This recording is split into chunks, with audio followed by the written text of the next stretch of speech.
Alright everyone, it's time for Occult Literature, video number 282, Swedenborg and the Sapienta Angelica. This is an 86-page work, so intermediate in length. Link in the description to my edition of this work on Amazon. Second and third links are to my books blogs, both Blogspot and WordPress. This goes under the religion category, religion and scriptures, because that's basically what it is. Now this is a combination work.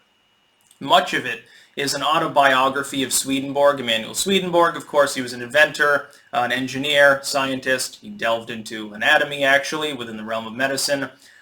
He was into mysticism and theology, a prolific writer, as you will see if you read this work, because another part of it, beyond the autobiography, which splits his life up into four basic sections, is a coverage of his literature, and the end of the book is page after page of just his literature, as well as works about him, biographical works.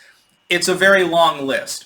And keep in mind, I believe that there are additional Swedenborg works that since then have been translated and released as well. Some of these were only in German at the time.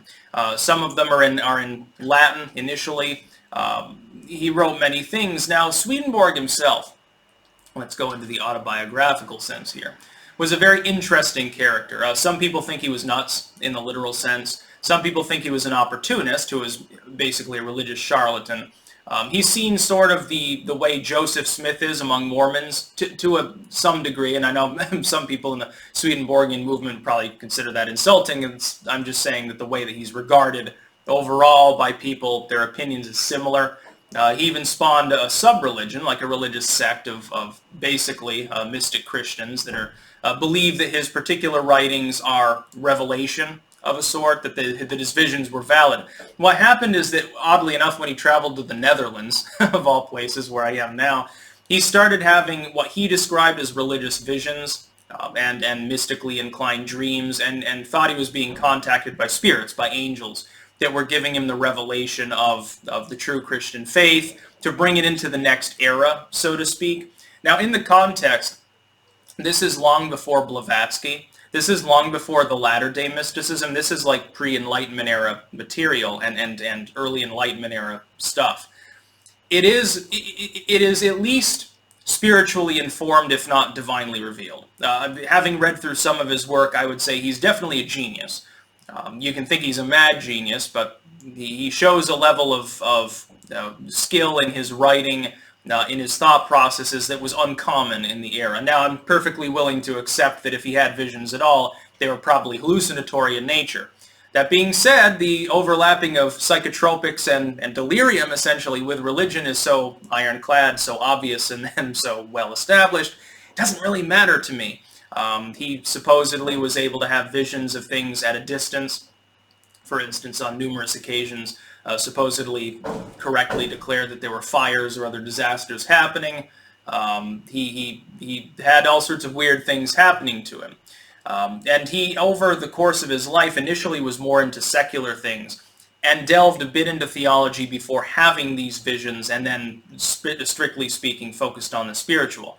Now, of course, the title of this work relates to his books, actually, and the appendix is quite good. If you are interested in his actual beliefs, this book gives a broad overview to multiple works that he wrote throughout several decades of his life. It's not an exhaustive overview. It's more an exhaustive autobiography than anything else that simply lists the works and a bit about them. It's a great springboard, though, if you're into this particular mystic mind. And, of course, he shunned the notion of being spiritually important beyond having this particular spirit-talking ability. Actually rebuked the idea of there being a Swedenborgian movement or church to begin with. It's not clear how that's reconciled with the actual movement today, which I think has some tens of thousands of members, actually, if I remember correctly. There are certain communities in which it's still fairly common. Originally, it was basically reading groups. They'd get together and read his particular works. He's very well known, though. He had an early conception of the neuron, actually, I think about a century before it was considered to be mainstream science.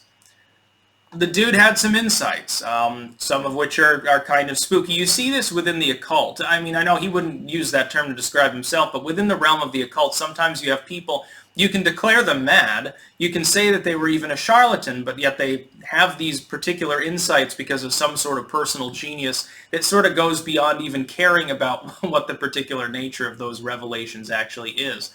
I've been interested in Swedenborg for a while. I think I actually touched upon it in another work that I edited some time ago that was actually about him and about other mystic figures. Modern Mysticism, I think it was. That was some months ago, if I remember correctly.